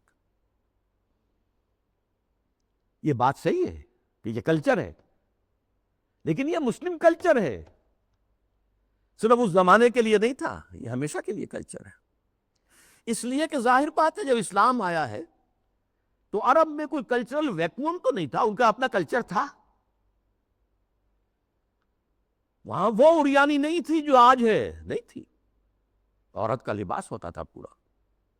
باہر نکلتے ہوئے عورتیں اس دور جاہلیت میں بھی چادر لیتی تھی، صرف یہ کہ چہرہ کھلا رہتا تھا۔ چادر جسے جلباب کہا جاتا ہے، بڑی سی چادر جس میں وہ لپٹ کر نکلتی تھی باہر۔ تو اس طریقے سے کلچر موجود تھا۔ پھر یہ بھی تھا بن سنور کر نکلنا، لوگوں کی نگاہوں میں کھبنا، یہ بھی عام تھا، اس کے اوپر کوئی پابندی نہیں تھی، مخلوط معاشرت تھی، یہ تھی۔ اب اسی معاشرت کے اندر اسلام نے تبدیلیاں کی۔ پہلی بات فرمائی وَقَرْنَ فِي بُيُوتِكُنَّ، مسلمان عورتوں، خواتین، تمہاری اصل جگہ تمہارا گھر ہے۔ بن سنور کر باہر نکلنا اور اپنے نسوانی حسن کی نمائش کرنا یہ ہرگز تمہارے لیے جائز۔ بلا تبرجن تبرج الجاہلیت الاولیٰ۔ اور دیکھو جب گھر سے نکلتی ہو، نکلنا پڑے ضرورت سے، بول تو تمہاری اصل جگہ تمہارا گھر ہے۔ نکلنا ہے تو یہ جلباب جو ہے، جلباب، اس کا ایک پلو اپنے چہرے کے آگے بھی لٹکا لیا کرو، نقاب کی شکل کے اندر، کہ چہرہ چھپ جائے۔ تمہارا جو نسوانی حسن ہے، جس کا سب سے بڑا انڈیکس جو ہے چہرہ ہوتا ہے، وہ عام لوگوں کی نگاہوں میں نہ آئے۔ یہ سارے احکام کائے کے لیے دیے گئے۔ اس معاشرے میں ایک تبدیلی کی گئی۔ دوپٹہ وہاں بھی تھا، بِخُمُرِهِنَّ، جو سورہ نور میں آیا لفظ، خمار اوڑھنی کو کہتے ہیں۔ اوڑھنی ہوتی تھی اور عام عورت کام کرتے ہوئے اس کو اپنی کمر کے گرد کس لیتی تھی، کمر کس کے، لہذا کام کرتی تھی گھر کا، یا پھر یہ جو گلے میں ڈال لیا۔ سر کو ڈھانپنا اور خاص طور پر جو اپنے سینہ ہے، سینے کو اس کے کور کرنا، یہ نہیں تھا۔ اس میں کہہ دیا تم اپنا جو ہے سر بھی ڈھانکو، اور وَضْرِبْنَ بِخُمُرِهِنَّ عَلَىٰ جُيُوبِهِنَّ، اپنے گریبانوں کے اوپر اپنی اوڑھنیوں کے بکل مارو، تاکہ جو عورت کا نسوانی حسن ہے اس میں ایک بہت بڑا حصہ یہ بھی ہے، اس کو مزید چھپاؤ۔ کرتا تو پہلے سے تھا، لیکن یہ وَضْرِبْنَ بِخُمُرِهِنَّ عَلَىٰ جُيُوبِهِنَّ، یہ جو تمہارے ثمار ہیں، جو تمہاری یہ اوڑھنیاں ہیں، ان کے ذرا بکل بھی مار لیا کرو اپنے اوپر۔ اس نے وہ تہذیب پیدا کی ہے جس کا میں تذکرہ کر چکا ہوں کہ اس نے ہماری ایک طرز تعمیر بھی تبدیل کر دی، مردانہ اور زنانہ معاملہ، اور گھر بنانا، مورش آرکیٹیکچر خاص طور پر دنیا کے اندر مشہور ہے، ٹاپ کے آرکیٹیکچرز میں سے۔ اور پھر یہ سارا جو نظام بنا ہے، اور یہ چلا آیا، انگریزوں کے دور میں بھی نہیں ختم ہوا یہ، اور فرانسیسی کہیں گئے، کہیں اور گئے، کوئی اور پورچوگیز گئے، ڈچ گئے، وغیرہ وغیرہ، اطالوی گئے، لیکن یہ تہذیب کا جو یہ سٹرکچر تھا یہ قائم رہا، انٹیکٹ رہا۔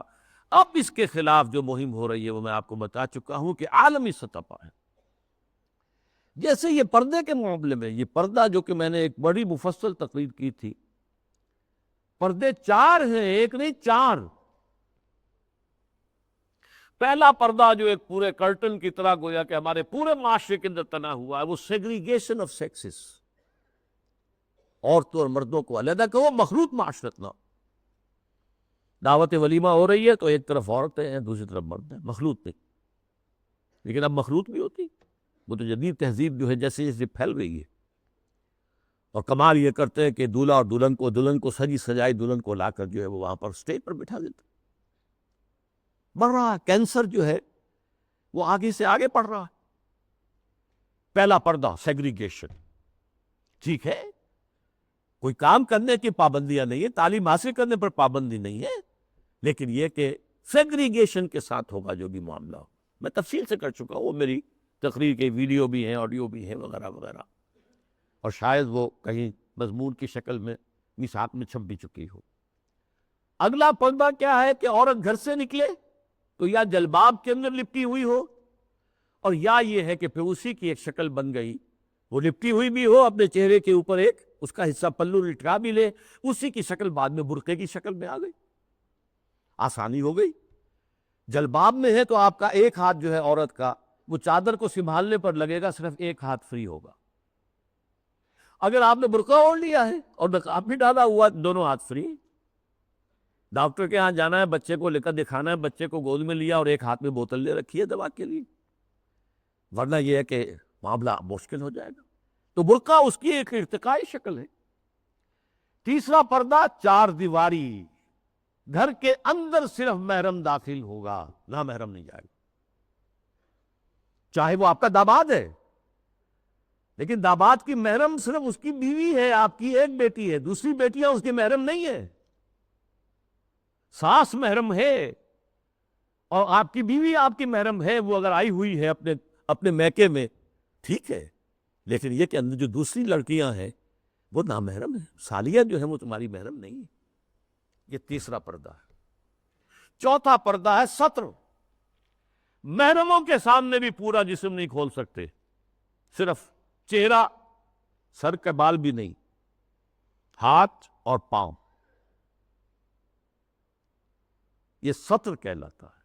یہ تیسرا پردہ ہے۔ ان تین چیزوں کے علاوہ کوئی جسم کا حصہ باپ کی نظر پہ بھی نہیں آنا چاہیے، بھائی کی نظر میں بھی نہیں آنا چاہیے، مستور رہے گی گھر کے اندر بھی مسلمان عورت۔ اس کے بعد جو ہے وہ صرف شوہر کا معاملہ ہے۔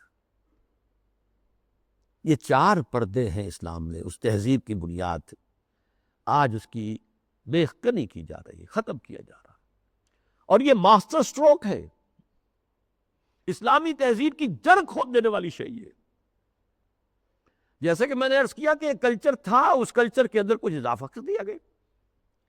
ایسے ایک مثال حج کی ہے، حج تو دور جاہلیت میں بھی ہو رہا تھا، بس یہ تھا کہ تلبیہ میں انہوں نے شرک شامل کر دیا تھا، لبیک اللہم لبیک، لبیک اللہم لبیک، لبیک لا شریک لک لبیک الا شریکا تملکہ وما ملک۔ میں حاضر ہوں پروردگار، میں حاضر ہوں، تیرا کوئی شریک نہیں سوائے اس شریک کے کہ جس کا تو ہی مالک ہے، اس کے پاس جو اختیارات ہیں وہ بھی تیرے ہی اختیار میں ہیں۔ یعنی وہ جو عیسائیوں کی تثلیث ہے، تین میں ایک، ایک میں تین، تو اس تلبیہ میں توحید بھی ہے اور جو ہے شرک بھی ہے، وہ ختم کر دیا گیا۔ اب تلبیہ کیا ہے؟ لبیک اللہم لبیک، لبیک لا شریک لک لبیک، ان الحمد والنعمت لک والملک لا شریک لک۔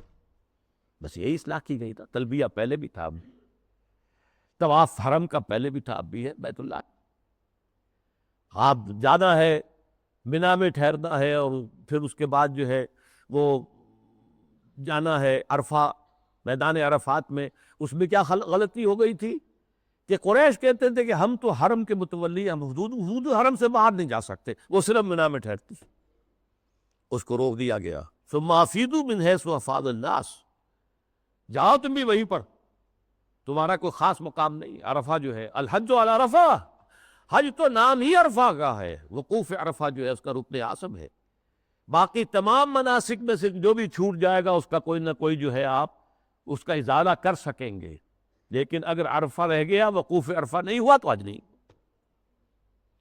تیسرے یہ کہ وہ جب منا میں بیٹھتے تھے، قیام کرتے تھے 2 یا 3 دن، اس میں اپنے آباء و اجداد کے قصے، ان کی حمد، ان کی ثنا، ان کے بیان، اب کہہ دیا گیا نہیں، فذکروا، اللہ تعالیٰ کا ذکر کرو، فذکروا اللہ کا ذکرکم آباءکم، جیسے تم اپنے آباء و اجداد کا تذکرہ کرتے تھے، اس کو چھوڑو، دفع کرو، اب اللہ کا ذکر کرو، قیام عرفہ کے اندر اللہ کا ذکر کرو۔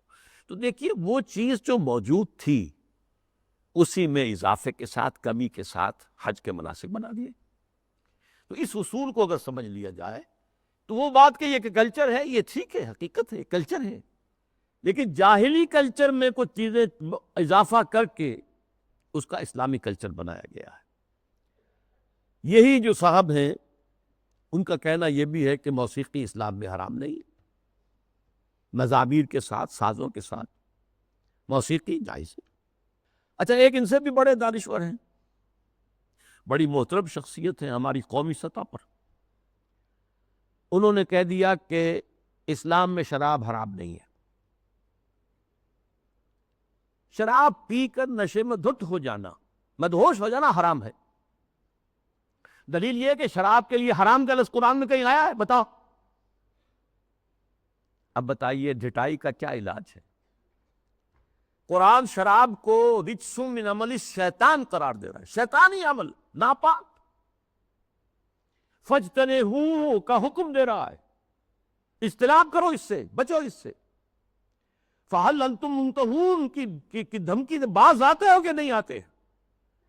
وہ کہہ رہے ہیں کہ حرام کا لفظ تو نہیں آیا، تو مطلقاً شراب حرام نہیں ہے۔ وہ حملہ کیا ہے؟ احکام حرمت شراب تدریجاً آئے ہیں، اس میں کوئی شک نہیں ہے۔ قرآن میں وہ آیت بھی ہے کہ اس میں کچھ نفع کا پہلو بھی ہے، لیکن اس کا جو نقصان دہ اور گناہ کا پہلو ہے وہ زیادہ ہے۔ سورہ بقرہ میں یہ بات فرما دی گئی، چھوڑ دی گئی بات۔ پھر کہہ دیا گیا نماز کے قریب نہ جانا جب شراب نوشی میں نشے کی حالت میں۔ اس کے بعد آخری حکم سورہ مائدہ کے اندر آ گیا۔ پھر یہ ہے کہ اسی پر اگر قیاس کریں تو کہا جا سکتا ہے زنا حرام نہیں ہے۔ کہاں کہا گیا کہ حرم علیکم الزنا؟ کہیں کہا گیا انما حرم اللہ الزنا؟ کہیں ہے؟ قرآن مجید میں نہیں، حرام کا لفظ تو نہیں ہے۔ ولا یزنون سورہ فرقان کے آخری رکوع میں جو آیا تو یہ تو اللہ عباد الرحمن، اللہ کے بہت اونچے بندوں کا ذکر ہے۔ یا ولا تقربوا الزنا، اس کا مفہوم تو یہ ہے کہ جہاں زنا ہو رہا ہو اس مقام کے قریب مت جاؤ، بس۔ مطلقاً زنا کے لیے تو نہیں، جیسی تعویل پرویز صاحب نے کی کہ ہاتھ کاٹنے کا مطلب کیا ہے۔ بہرحال ایک اور بات کہی جا رہی ہے اس وقت، سود کھانا حرام ہے، دینا تو حرام نہیں، کہاں قرآن میں لکھا ہوا؟ اب یہ تو سنت ہے جو بتاتی ہے۔ سنت نے فرمایا کہ شراب حرام ہے، نہ صرف شراب حرام ہے، کل مسکرن، جس سے بھی نشہ ہو جائے وہ حرام۔ چنانچہ سلفی علماء جو ہے خاص طور پہ سعودی عرب کے، وہ تو سگریٹ نوشی کو بھی حرام کہتے ہیں، تمباکو نوشی حرام، تدخین حرام، بس یہ کہ اس سے بھی ایک نشہ سا ہوتا۔ باقی یہ کہ یہ اصول ہمارے سامنے آیا، ہماری تہذیب کی بنیاد بنا۔ ما اسکرا کثیرہ فقلیلہ حرام، جس چیز کی زیادہ مقدار جو ہے وہ بدہوشی پیدا کر دے، نشہ پیدا کر دے، اس کی تھوڑی مقدار بھی حرام ہے۔ یہ نہیں کہ تھوڑی سی شراب پی لی جائے تو اس سے تو چستی آ جاتی ہے، اس سے تو ہاں ٹھیک ہے، قرآن نے بھی کہا کہ اس میں کچھ ہے، منافع ہے، لیکن یہ کہ اس میں گناہ کا پہلو زیادہ ہے، اب اس کو حرام مطلق کر دیا گیا۔ بہرحال یہ ہے وہ مثالیں جو میں نے دی ہیں تہذیبی سطح پر۔ باقی جو اور کام ہو رہے ہیں جو اسلام کی بہکنی کے لیے، لیکن تہذیب، مسلمانوں کی تہذیب جو تاحال کچھ انٹیکچولی آ رہی تھی اور ابھی کچھ اثرات اس کے باقی ہیں، جس سے کہ کلیش آف سویلائزیشن جو ہے اس کے اندر قرار دیا گیا۔ مسلمان تہذیب جو ہے وہ ہمارے لیے ایک چیلنج ہے، جس کے لیے کہ اب ایک بلیا اور اربوں ڈالر خرچ کیے جا رہے ہیں۔ اسی میں ایک ہائر لیول پر ایک بات اور بھی ہے، اور یہ بہت سویپنگ ہے۔ قرآن کو بھی اب نہیں چھوڑا گیا، اس پر بھی حملہ ہے۔ قرآن سے بھی صرف اصول لیے جائیں گے، اسپیسیفکس، معین احکام قرآن کے جو ہیں وہ صرف اپنے دور کے لیے تھے۔ اگر زنا کا، شادی شدہ مرد اور عورت کا، رجم کا ہے، یہ اپنے وقت کی بات ہے، یہ مطلقاً نہیں ہے، ہمیشہ کے لیے نہیں ہے۔ ہاتھ کاٹ دینا چوری کا، یہ اس دور کے لیے تھا، ہمیشہ کے لیے نہیں ہے۔ اصول لے لو، زنا نہیں ہونا چاہیے، اصول لے لو، چوری نہیں ہونی چاہیے۔ اسپیسیفکس جو ہیں خاص طور پر حدود و تعزیرات کے اندر، یہ صرف اس دور کے ماحول کے اعتبار سے تھیں، یہ چیزیں لاگو نہیں ہیں۔ یعنی سنت تو سنت ہے، آگے قرآن کے اوپر بھی ہاتھ صاف کیا جا رہا ہے، بازی بازی بارش بابا ہم بازی۔ حالانکہ یہ بات نوٹ کر لیجئے کہ یہ ختم نبوت کی نفی ہے، اس لیے کہ تکمیل نبوت و رسالت جو ختم نبوت کا لازمی تقاضا ہے، اس کا مطلب تو یہ ہے کہ ہدایت آخری آ چکی اور دین کی تکمیل ہو چکی۔ الیوم اکملت لکم دینکم واتممت علیکم نعمتی ورضیت لکم الاسلام دینا۔ اگر دین ابھی عثمانی میں مکمل نہیں ہوا تھا اور قرآن جو ہے لفظ لفظ اس کا اگر لازم نہیں ہے تو ابھی نبوت ختم نہیں ہونی چاہیے تھی، پھر تو ابھی وحی کا دروازہ کھلا رہنا چاہیے تھا، جیسا کہ غلام محمد قادیانی نے کہا۔ اگر تو یہ چیزیں جو ہے ابھی اور تمدنی ارتقاء کے ساتھ، حالات کی تبدیلی کے ساتھ خود قرآن کے اندر بھی وہ رد و بدل ہو سکتا ہے، تو پھر گویا کہ ہم نے ختم نبوت کی مہر توڑ دیا۔ اسی لیے یہ ختم نبوت کا فتنہ، اس کی نفی، اس کی مہر کو توڑنا، غلام احمد قادیانی اور سنت کی اس طرح کی نفی جو غلام احمد پرویز کے ہاتھوں ہوئی ہے، یہ آپس میں بہت ایک دوسرے سے قریب ہے، حاصل دونوں کا ایک ہی ہے۔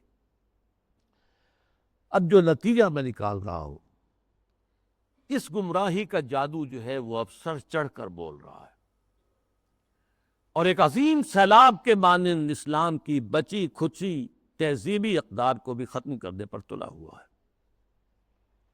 آخر میں عرض کروں گا کہ اس کا علاج کیا ہے۔ واقعہ یہ ہے کہ علاج آسان نہیں ہے،